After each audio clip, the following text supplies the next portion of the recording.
أعوذ بالله من الشيطان الرجيم بسم الله الرحمن الرحيم الحمد للہ رب العالمین والصلاة والسلام علی رسولہ الکریم اما بعد فاعوذ باللہ من الشیطان الرجیم بسم اللہ الرحمن الرحیم۔ ناظرین، آج ہمارا موضوع ہے تکبیرات تشریق کیا ہیں اور یہ تکبیرات کب پڑھنا لازم ہے۔ یہ بہت سارے ایسے آپ میں سے مومنین مومنات ہوں گے جنہوں نے اس مسئلہ کو پہلے کبھی سنا نہیں ہوگا، اور یہ ضروری مسئلہ ہے۔ تکبیرات تشریق کیا چیز ہیں، اس کا جاننا بہت ضروری ہے، اور یہ تکبیرات مخصوص مقامات پہ پڑھی جاتی ہیں فرض نمازوں کے بعد، تو اس لیے آپ یہ ویڈیو مکمل سنیں تاکہ جان سکیں تکبیرات تشریق کیا ہیں۔ تکبیرات تشریق یہ ذوالحجہ شریف میں 9 ذوالحجہ شریف کی فجر کی نماز سے لے کر 13 ذوالحجہ شریف کی عصر کی نماز تک ہر فرض نماز کا سلام پھیرنے کے بعد ان تکبیرات کو پڑھا جاتا ہے۔ جو مرد حضرات ہیں وہ بلند آواز سے پڑھیں گے، اور اسی طرح جو عورتیں ہیں گھر کے اندر وہ نماز پڑھ رہی ہیں تو وہ آہستہ آواز میں یہ تکبیرات پڑھیں گے۔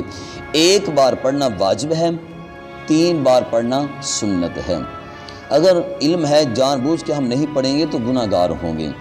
9 ذوالحجہ شریف فجر کی نماز سے لے کر 13 ذوالحجہ شریف عصر کی نماز تک یہ 5 دن بنتے ہیں۔ ان دنوں کو ایام تشریق کہتے ہیں۔ اس میں تکبیر جو پڑھی جاتی ہے وہ بھی آپ سماعت کر لیں۔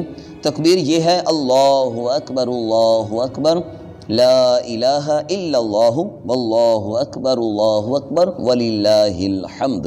یہ تکبیر ہے ہر فرض نماز کے بعد جیسے ہی سلام پھیریں، اگر باجماعت ہیں امام کے سلام پھیرنے کے ساتھ امام خود بھی اور دیگر مقتدی جو پیچھے کھڑے ہو کر باجماعت نماز پڑھ رہے ہیں سب مل کے اس تکبیر کو باواز بلند پڑھیں گے، 3 بار پڑھیں گے۔ اگر ایک نمازی تنہا نماز پڑھ رہا ہے اکیلا تو وہ جیسے ہی فرضوں کا سلام پھیرے گا تو اس کے بعد ان تکبیرات کو 3 بار پڑھے گا۔ جماعت کی صورت میں ہے، یعنی امام کے پیچھے اگر نماز پڑھ رہے ہیں تو سلام پھیرنے کے بعد فرائض کا سلام پھیرنے کے بعد یہ تکبیرات پڑھی جائیں گی۔ اگر آپ اکیلے نماز پڑھ رہے ہیں، کس وجہ سے آپ کی نماز رہ گئی ہے یا تنہائی میں آپ نے نماز پڑھی ہے تو اکیلے نماز پڑھنے کی صورت میں بھی یہ تکبیرات پڑھنا لازم ہوگا۔ اسی طرح اگر عورت گھر میں نماز پڑھتی ہے تو وہ بھی فرائض کا سلام پھیرنے کے بعد یہ تکبیرات پڑھیں گی۔ 1 بار پڑھنا واجب، 3 بار پڑھنا سنت ہے۔ اس پر حدیث مبارکہ سماعت فرمائیں۔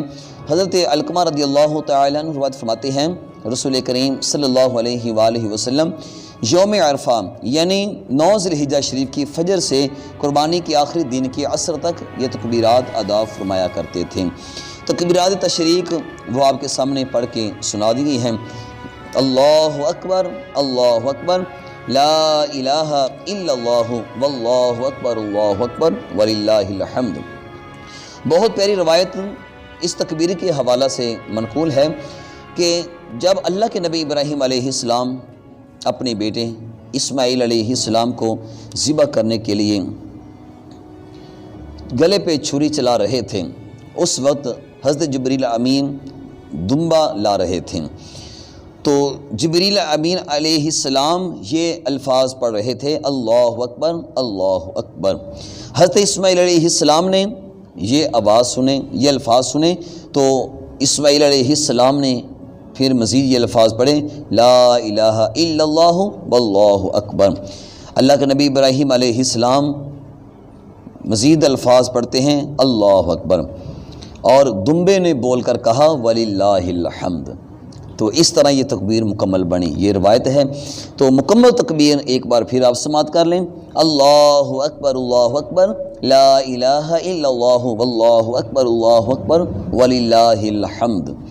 تو ناظرین 9 ذوالحجہ شریف کی فجر کی نماز سے لے کر 13 ذوالحجہ شریف کی عصر کی نماز تک یہ 5 دن ایام تشریق کہلاتے ہیں۔ تو ان 5 دنوں میں یہ تکبیرات پڑھیں گے، انہیں تکبیرات تشریق کہا جاتا ہے۔